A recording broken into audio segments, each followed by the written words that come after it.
Hey fellow craft geeks, welcome back to my channel. You might notice I have a different setup going on today. I have moved the table out of the way and I have brought in my spinning wheel Jane to kind of be my co-host for today's video. Thanks to the internet, I have been learning how to spin. I am very much still a baby spinner, but it does remind me how amazing the internet can be to learn new information and just like how much is out there for us at our fingertips. But as great as the internet can be, it's also a place with some not great information. There's a lot of misinformation out there, a lot of myths that continue to be perpetuated about all sorts of things, including my favorite craft, knitting. So grab a project, hit subscribe, give this video a thumbs up, and make with me while I bust some knitting myths.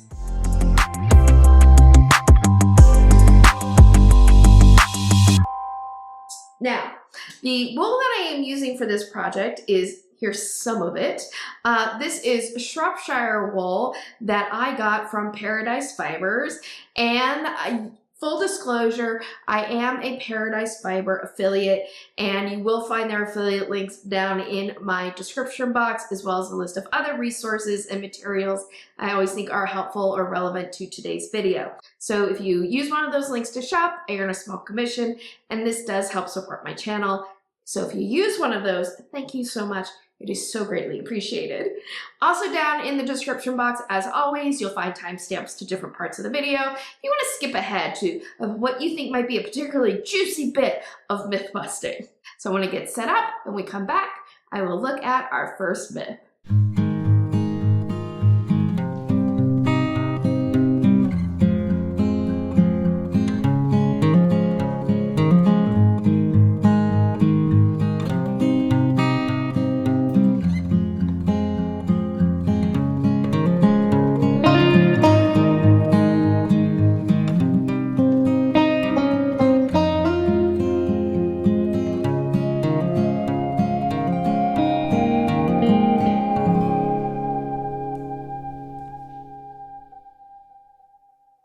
So the Aran sweater, which now as I'm working on this yarn, I'm thinking this fiber would be really great if you wanted to make an Aran sweater or something inspired by Aran sweaters with all of its cables and texture.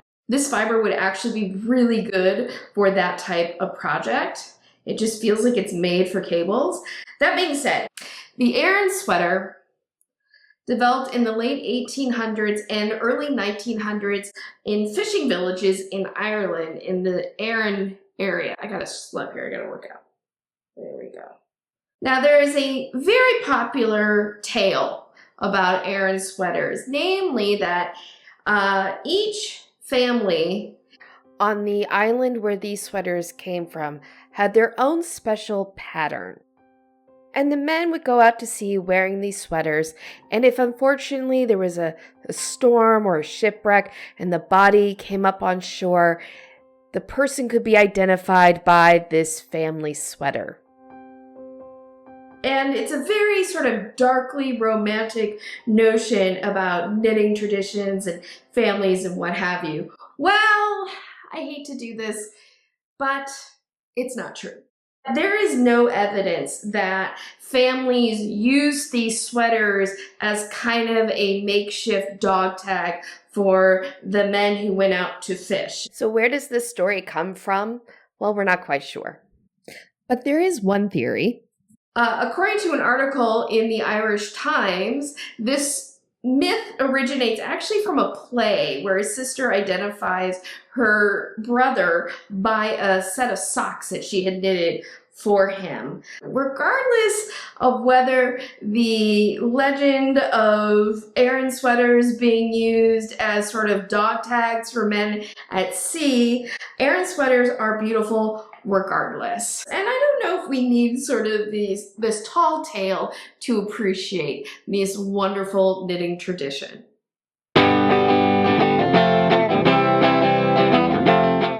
Next up is, I think, a more recent misunderstanding that people are starting to have about a particular style of sleeve, and that is the Raglan sleeve. I came across this actually on a thread post that somebody was talking about, that they had seen a definition of Raglan sweaters as being a sweater that was knit top down and in the round. And the fact is, that's not actually true, because at the end of the day, a Raglan sweater isn't defined by the direction that it's knit, but rather its use of a Raglan sleeve, which is a particular kind of sleeve that's knit as one piece from the collar down and is distinguished by the diagonal line that creates. This sleeve has its own kind of interesting history. It is named after Fitzroy Somerset, who was the first Baron of Raglan, and it said that this sleeve was developed for him because he had lost his arm during the Battle of Waterloo. I can see why the Raglan sleeve is popular to use, however, with top-down construction, and even why top-down construction for a sweater is very popular, because you can try on the sweater as you're knitting it, and if you're knitting in the round, you don't have to worry about seaming afterwards or anything like that. But if you want to knit a sweater from the bottom up, flat, and seam it, you can absolutely do that with Raglan sleeves as well.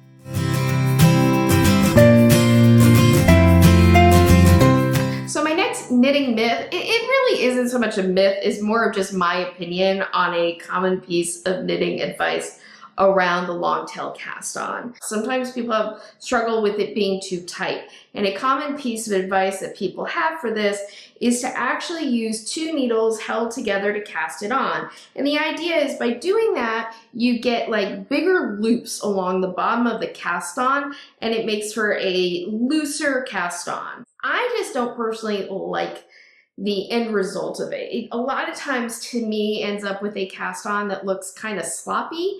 And in fact, my very first video that I ever did for YouTube was about this topic. My preferred method for getting good tension with a long tail cast on is to actually use my finger to better space out the stitches. So when I'm casting on with long tail cast on, I put my finger on top of the previous stitch right around my first knuckle. When I go to cast on my next stitch, I'm able to tighten down, and I just put the stitch at the end of my fingertip. And the end result is I get this really lovely edge that has good tension, it's nice and elastic, but it doesn't look sloppy. So if you'd like to learn more about that and some of my other piece of advice for a long tail cast on, I will link a playlist down in the description box and up here. This next one is a piece of knitting advice I don't actually see all that often anymore, but certainly when I first learned how to knit, it was very common to see a piece of advice that anytime you had a pattern, to add 2 additional stitches to it to create selvage stitches on either vertical edge of the piece. There were a couple reasons for this piece of advice. One was people thought that it would help prevent curling if you were knitting stockinette, which I can tell you right now, I've never had a little selvage stitch stop curling in stockinette. There's other ways to do that, but it's not by adding 1 stitch on either vertical edge. That's not going to stop curling. The other reason I saw was given was that you would want those stitches so that you could do a slip stitch selvage, and that would make seaming easier. Now, it is true with the slip stitch selvage that you do end up with kind of vertical edges that is easy to do a mattress stitch seam. However, even though it makes it easier to do and the seam is less bulky, my wheel keeps slipping on the floor. It's so annoying. I have a tile floor and I have not used the spinning wheel in this room before, and it's slipping. If anybody has any advice on, I probably just should put some rubber pads on the bottom of the feet of my wheel so it doesn't move across the floor.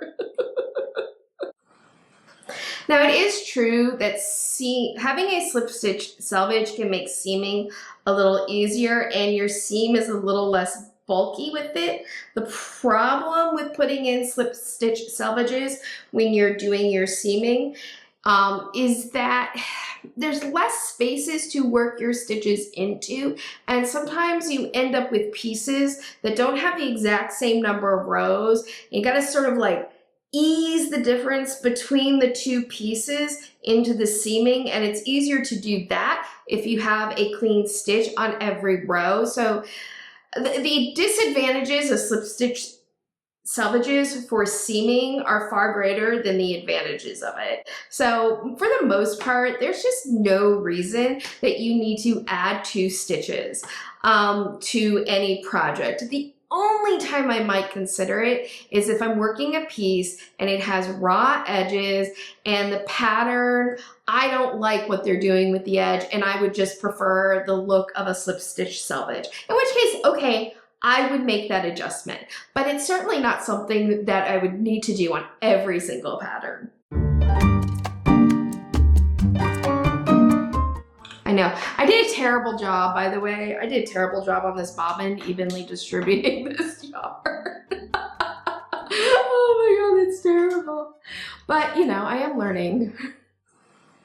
This last one that I'm going to talk about is one that I've talked about before, but I am sure I will talk about today and again and so many times because I think it is perpetually relevant to the knitting world. And that is English style knitting versus continental style knitting. Now, I want to be really clear about something as I talk about this, because I get comments every once in a while from people in England talking about how Americans have such funny ideas about how English people knit. When I refer to English style knitting, I don't mean that that is how every English person knits. And I don't actually even love the terminology. I just keep using it because it's common usage. When I talk about knitting English style, I'm only referring to knitting with yarn tensioned in your right hand, as opposed to knitting your yarn with yarn tensioned in your left hand, commonly called continental or picking. The myth is that continental is inherently faster, more ergonomic, and just better than English style knitting. And it's just not true. There is footage from a knitting competition in Australia in I think the late 1960s, maybe early 1970s. And let me tell you, all the women in this competition were fast, and all of them were knitting. Some of them were knitting continental, some of them were knitting English style, all of them were really, really fast. What hand holds your yarn while you're knitting has far less to do with your speed than creating smaller, more efficient motion. So if you are, like me, someone who knits with yarn held in your right hand, I can assure you, you can find ways to knit quickly. I have videos about it. As for the ergonomics, which is better, throwing, picking, what have you, well, I actually have the book on it, literally. Knitting Comfortably, The Ergonomics of Hand Knitting by Carson Demers. This book goes in deep on the ergonomics of hand knitting. And when I read this book, I was very excited to see that basically, you know, the overall message was regardless of how you knit, there are pros and cons to it. There's ways to do it ergonomically well and ways to do it ergonomically poorly. So whether you knit with yarn held in your left hand or your right hand is really a matter of personal preference. And everything else in terms of speed or ergonomics or anything like that is really going to come down to you gaining proficiency and efficiency in the way that you prefer knitting. Let's just appreciate that we are all part of a long tradition of people making pretty things with pretty string, and stop thinking that one way is better than another, when really one way is just better for us as individuals. All right, so I'm getting close to the end of my fiber that I pulled out to spin today. I have to say, this is not probably the best spun yarn single that I've had. Normally when I'm talking and spinning, okay, so truth time. A lot of times when I am at work, I work from home, and I will be on work calls. I will just sit down at my spinning wheel and I'll spin while I'm on the call. But nobody is going to see me like this as I'm talking, looking down at my yarn. It's a little trickier doing it while trying to look at a camera. But it's a good exercise, I feel like, at the same time, for me to really be kind of going more based on the feel of the yarn in my hands as opposed to just relying on what I'm seeing visually. So in a way, this is a good exercise, I think, maybe, I don't know. You more experienced spinners can tell me. That being said, I really enjoyed doing today's video today, and I'd love to hear from you. What are some of your favorite knitting or even spinning myths? If you are a spinner, I would love to know about spinning myths and things that I should know, because like I said, I'm actually a beginner spinner. I'm a very experienced knitter, but I am a beginner spinner. So anything you'd like to share, I'd love to hear about down in the comments below. I hope that you enjoyed today's video. If so, please make sure to give it a thumbs up and share it with your other fiber-loving, yarn-throwing friends. Liking videos, sharing videos, and of course, subscribing to my channel are all great ways to help support what I do here and help build this community. Again, thank you so much for joining me. I hope that you have a wonderful day, evening, weekend, weeknight, whenever you might be watching this. And as always, happy health and happy making. Bye.